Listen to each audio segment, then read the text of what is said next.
we live in an era where everybody have to have an opinion about everything and be outraged by everything. So, you know, What's going on? the Chris Rock's I haven't even seen it. I haven't comedy seen it. special. I want to see it before I give any take on it. But someone told me, Danielle told me the joke, and it wasn't that funny. But I Yeah, would have to see it. Maybe I would have to see it. But right now, it obviously sounds kind of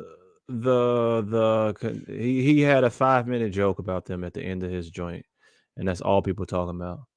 I'm so tired of people. I'm so glad I don't be giving a fuck about the internet. I'm so tired of the fake caring about everything.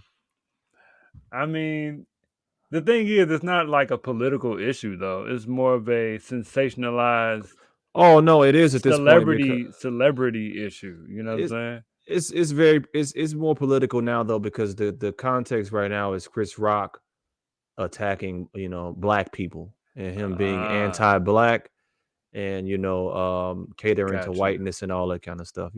Everything has to be viewed through some fucking lens right now. There's no objectivity, no nuance, none of that exists. Only the lens through Right. which I choose to see this is how the world operates right now. So people should shut the fuck up. I hate everybody. I swear to God. Damn, we recording. Damn.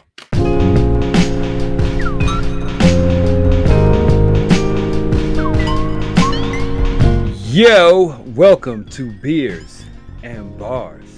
Your place for rapid fire hip hop discussion and of course great beer. I am Kamal Kiddo. OT the Golden Child. Thank you for checking out our last episode. I think our last episode we did the classics from 2010. We did. Wow. It's been a dry I feel like that's a sign that it's been a dry year right now. We gotta get into our content bag, as you say. Yeah, man. But yeah, man. Content bag, all that kind of stuff, man. Good to see you people, man. Thank y'all for continuously checking out the show, rocking out with us. Know we've been a little slower lately, but life and then just music in general. What's crazy, it's wild though, man. To the content point, we kind of got to get back in there because I think over the past couple of years we've allowed music to dictate what we do. I agree. To where albums was dropping so rapidly. Yeah. As to where now it's like we were trying to keep up. Yeah, we were saying, you know what, let's not talk about this and let's talk about that instead. Yeah. It was a lot of music. And right now we're seeing a bit of a drought, in my opinion, because there's not a lot that I really care to discuss. But at the same time, I feel like there hasn't been a lot of drops that are really that worthwhile, really. Even in the raposphere. But we are talking about some albums today. Yeah, man. Kali Uchis. Kali Uchis, yep. Kali Uchis dropped her album Red Moon in Venus. Who she's dating Don Toliver, even though his album dropped, but we're not talking about his album. I am a fan of Don Toliver though. I think we could have talked about that album. We probably could have. But we're talking about Kali today. We're talking about the Creed 3 soundtrack, which is all the rage. The movie is all the rage right now. Shout out to Michael B. Jordan. Shout out to, what's my man's name? Jonathan Abrams? Is that his name? Jonathan Majors. Jonathan, let me say about this guy. I never pause. I never look at, I think I saw Jonathan Majors in some magazine like, hey man, I gotta do some push-ups or something, G. Man's bro is on it. Yes, man's is out here looking like a sculpture, man. Pause. But whatever, man. You could compliment other guys. That's facts, man. Facts, man. But their album, the soundtrack was done by Dreamville. Proud of Dreamville and those guys, man. In their soundtrack bag right now. Very good to see them get some shine on that level. Mm-hmm. Also, we're talking about Masego's self-titled album, Masego. That's probably what everybody knows. You know what I mean? So yeah. Yeah. So before we get into all of that, what are we drinking, OT? What are we drinking? So I've been really trying to chill on the beers and whatnot lately. I happened to go. I had to go to the store today because my daughter has to have fruit. She just has to have it. And while I was at the store, I'm like, you know what? Let me just grab something for the night. I had I'm a couple feeling pilsners. I had a Three Floyds, one of their stouts. Come on, all I did. tonight already. Tonight. No. Just as far as what was in my refrigerator. Oh, okay. But Got you. Okay. and I really been trying to be a good friend because I still have some of your deep wood, but them bitches gonna be gone soon. I'm gonna let you know You right still now. have deep woods of mine. I do. I absolutely do. Wow. But today I'm switching it up, man. I'm gonna have a beer I have never had on the show. This is Freebird, from Begyle Brewing Company, American Pale Ale. Begyle is Chicago, homegrown Word. here. So I've already had like two. So I mean, before I even talk about the beer, I can Word. talk about the beer, man. It's a very, I would say, a very sessionable, APA. I think this joint is coming in at about 5.6% ABV. I got my Mhm. mic right here in the way, so excuse me. I probably shouldn't be doing this right here because this is also my laptop. But yeah, man, Whoa. I'm out here. Wow, my glass ain't even that clean, but you can see, look at that joint, very clear, right? Very. Yes.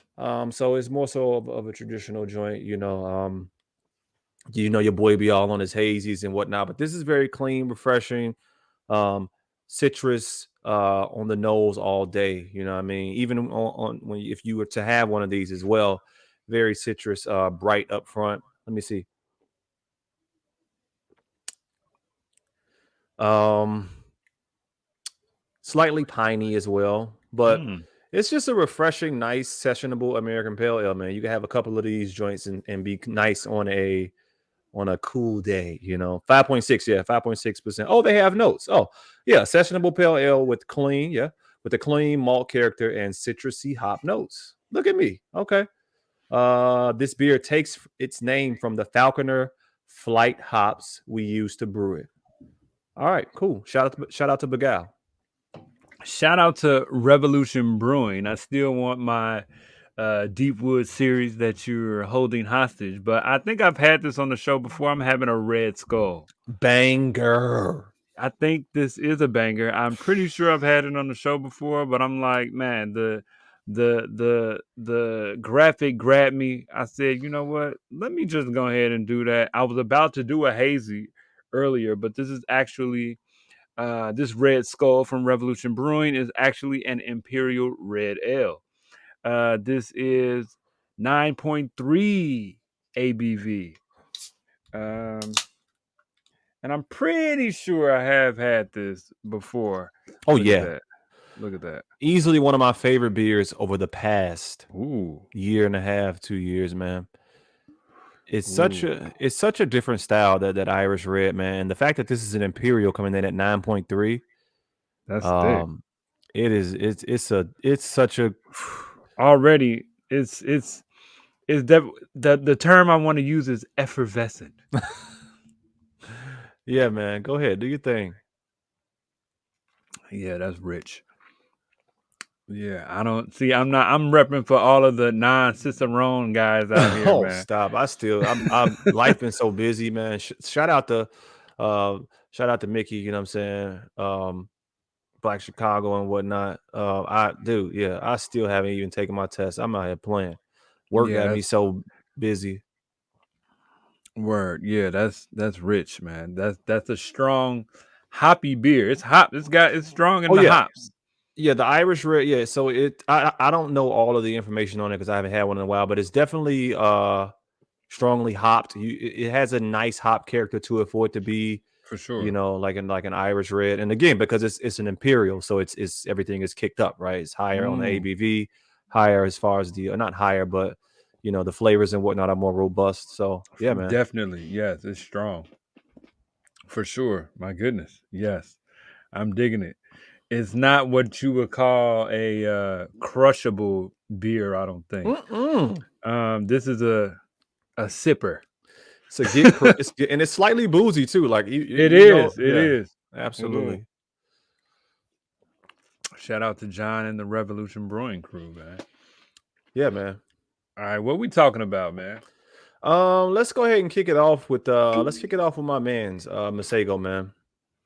Word. What you trying to get in some Masego, man? What's up? Yeah, man. So I do rock with Masego, man. So if y'all don't know, Masego is a Jamaican American born Jamaican American artist, or he's born in Jamaica, I believe. I don't know exactly where he grew up. I know he's from the East Coast. I don't know why I want to say he's from the DMV area, but I don't think so. I think that's a little off. I'm not sure, but I feel like he did mention Washington in this album. Yeah, I think he has some roots there. I know he produced Chicago Boy on Ari Lennox's album. So he's an instrumentalist, saxophone, keys, vocals, drums. Like he does it all, man. And I think his my introduction to him was his Lady project in 2018, which was a fire album, man. Very jazzy dude. He has a unique vocal tone. I saw him in 2019 out north. Very dope show. Yeah, man. I saw him to speak to on that. Yeah, I saw him in this group called Van Jess, which at out north. It was like 25. Yo, you guys, since the pandemic, and I feel you get your money, but you guys are all tripping on these tickets. All right. I saw him and Van Jess and somebody else for $25 out north. Wow. So that's a steal. That's a steal. But anyhow, self-titled album, Masego. It's almost thematic. Like it's kind of like the trials and tribulations coming up and whatnot. Early artistry days and all that kind of good stuff. That's kind of that theme in it. But just to get in and out, man, Black Anime is my joint. Saks Fifth Avenue is my joint.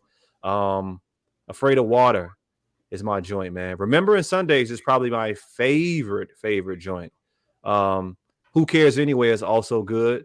And then You Never Visit Me. That's my joint too, man. So decent album, man. He's very, how can I put this, man? He's one of these R&B artists, man, that really just are in their bag.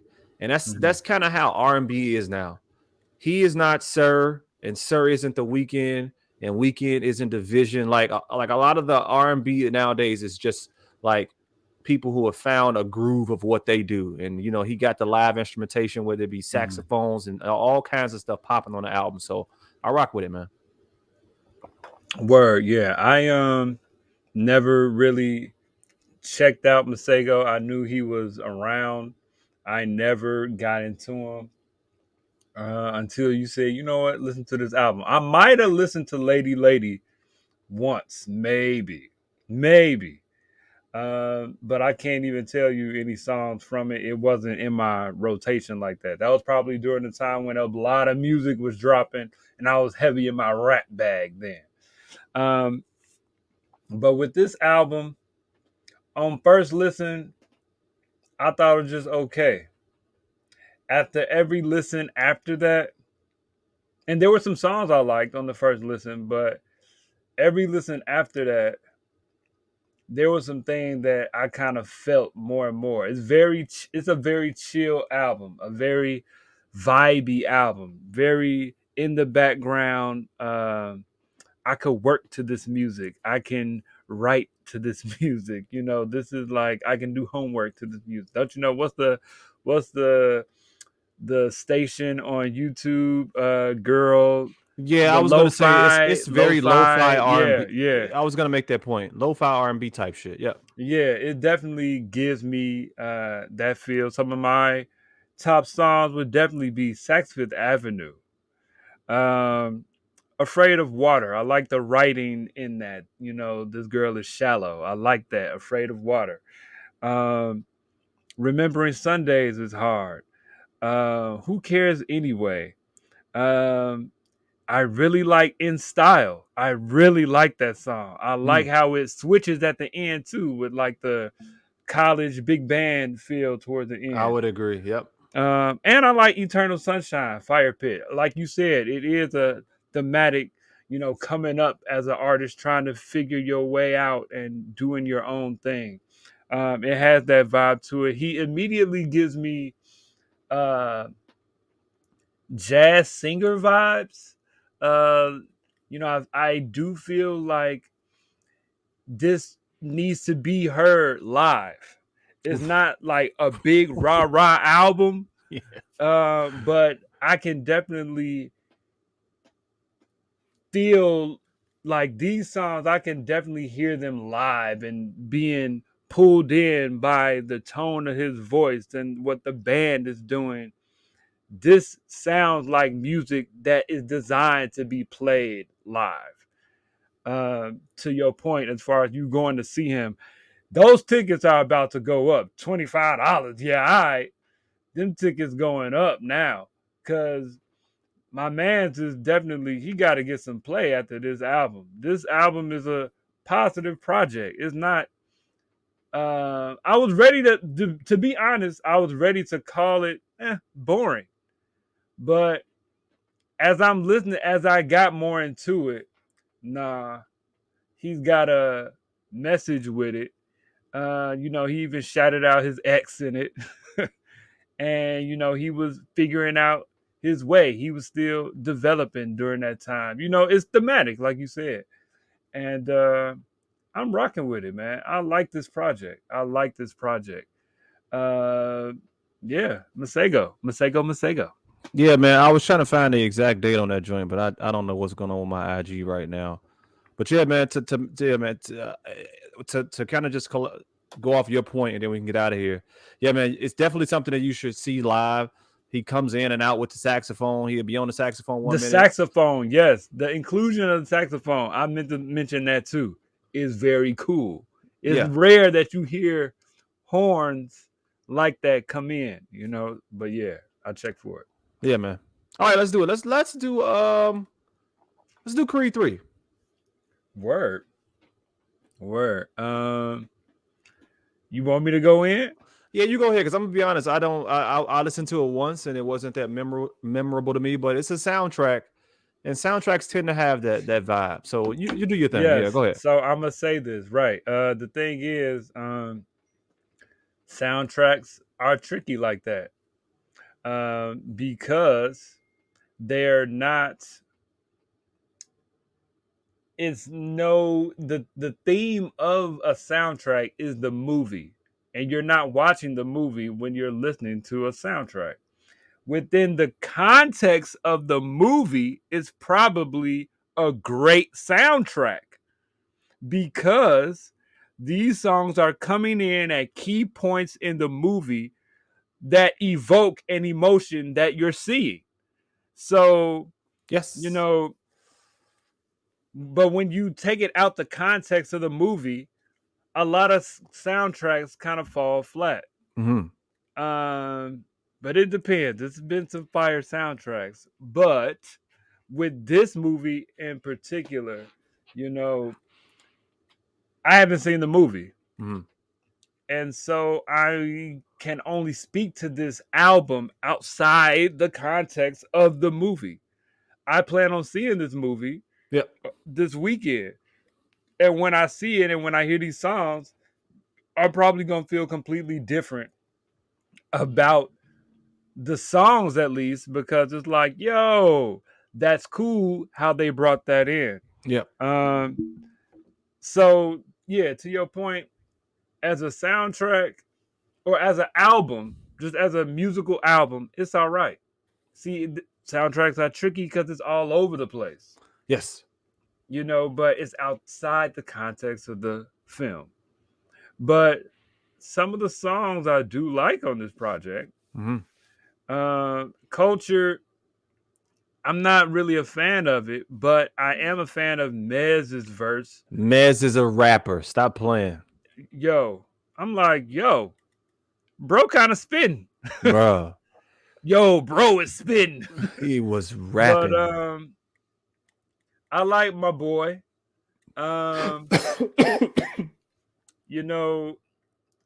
Before I go there, I like the Boss joint, Ogogoro. I like that joint. I like both Boss joints, as a matter of fact. He got the song at the end, Blood, Sweat, and Tears. I like that joint. but I could definitely hear these songs within the context. I can hear them in the movie. Yeah. I like Layup with Sir and Sid.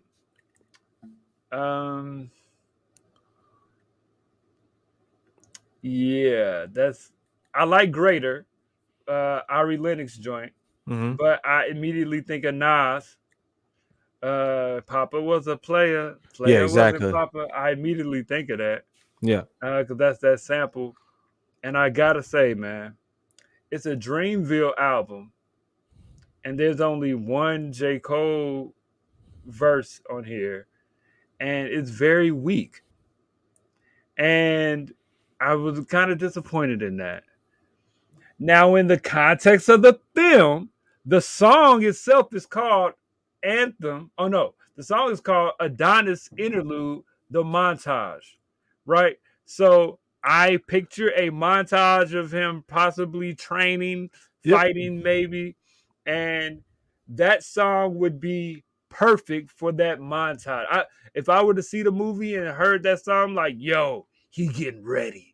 This is fire.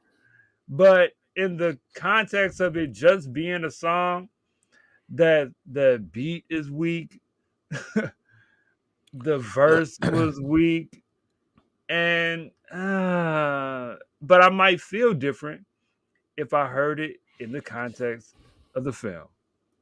So overall, I would have to say you could feel differently. Everyone could feel differently, but I would suggest watching the movie first. Yeah. And then hearing this joint. Like I'm comparing it to other soundtracks like Backstage. Backstage is a good soundtrack. Backstage is a good soundtrack. Some of those songs don't even appear in the movie. Yeah. But they was making an album at that point, Exactly. There's some soundtracks back in the day that was made by one artist. You know what I'm saying? Like Shaft soundtrack. You know what I'm saying? But that's a whole different vibe because the Superfly soundtrack, all Curtis Mayfield. This is an album at this point. Yeah. This is an album. American Gangster. American Gangster. Woo. But okay, so you can't do things with a soundtrack, yes, for sure. Okay, but this soundtrack would probably, in my opinion, sound is best within the context of the film itself. Yeah, man. Yeah, that's why I don't really judge it too harshly. Like I said, I listened to it like once, and then I was like, okay, because I know, and I've been here before so many times, man. I've been here. I thought the Kid Cudi joint was okay, but then we watched the movie, and I was like, yo, this soundtrack is fire. That's a perfect analogy. Yes, I meant to mention that's a perfect analogy for sure. Yeah, and you think about the movie Rocky. Rocky's theme. You never heard Rocky's theme outside of the movie. So when you hear the you like, oh shit, it's this Rocky's theme. But if you had no association and you just listen to the song, it'd be like, all right, well, it's some old 70s horn, Arthur Veracruz type, you know what I'm saying? So, you know what I mean? So yeah, it's a little tougher to judge these joints, man. But I do like the Ogogoro joint that you mentioned. I like that joint. I like Culture. Like I say, man, that was my only note for the album. Mez is rapping, I did like let's see. I don't remember what else really, to be honest with you. I think Burn Bridges are kind of that sticks out as well. But Burn Bridges, yeah. More importantly, this was the highest grossing sports film. There the highest opening weekend sports film grossing and whatnot. So I'm definitely I follow the series. I have seen part 1 and part 2. Mm-hmm. Anything right now with Jonathan Majors, yes, I'm gonna check for so, and I also check for Michael B. Jordan. So yeah, man, we'll see once I watch the movie if I have a different opinion on the soundtrack. So yeah, true. Now turn the fucking lights down. What the hell? I don't even. All right, let me turn that down real quick. There we go. Right, hold on. Let me get my. Stop playing. Stop playing. Yeah, where my candle at? Fuck is my candle? What we doing right now? What are we doing? Low-key Cali out. Uchis. Yeah. Cali Uchis. Kali Uchis, Red Moon and Venus, man. Colombian American artist. Ooh, never thought I would be without you. Ooh, this girl. Hey, man. Stop playing, G. So first of all, we got to put a little respect on her name in general because she does her thing, man. On whether it be her features, we both really like the 2018 Isolation joint. Yeah. That was a very good album. She had a Spanish joint that dropped. I didn't know. Yeah. I did not know that until like an hour ago. Yeah, she plays in both lanes. She'll do a whole because I think her first joint also, Por Vida might have been it wasn't all Spanish. Okay, just the one from 3 years ago was all Spanish. But this Red Moon and Venus, man, it may be a push play. It's very hard for me to say I don't like this. I like certain songs more than others, but there isn't many songs that I don't like. Mm-hmm. But so when you think about Kali Uchis, man, she has a very sultry voice, and the production that she's always on top of is it matches her tone so well. Mm-hmm. Instrumentation is good, live instruments and whatnot. It's a good ride, man. If this is your first time, you're like, who is Kali Uchis? Like, look it up. Kali Uchis, Ucis. Let me just go into a couple songs, man. I Wish You Roses, very good joint. Love Between, man. All Man is good. Como Te Quiero Yo is good. Endlessly, Moral Conscious. It's very good, man. Blue is good. Summer Walker did her thing on Deserves Summer Walker did her thing. Yo, Summer Walker is a very good feature artist, man. She does not miss on any feature she's ever on. It's a good album, man. Right now, it's probably one of my favorite of the year so far that I've listened to. I threw this on again today in preparation for the show.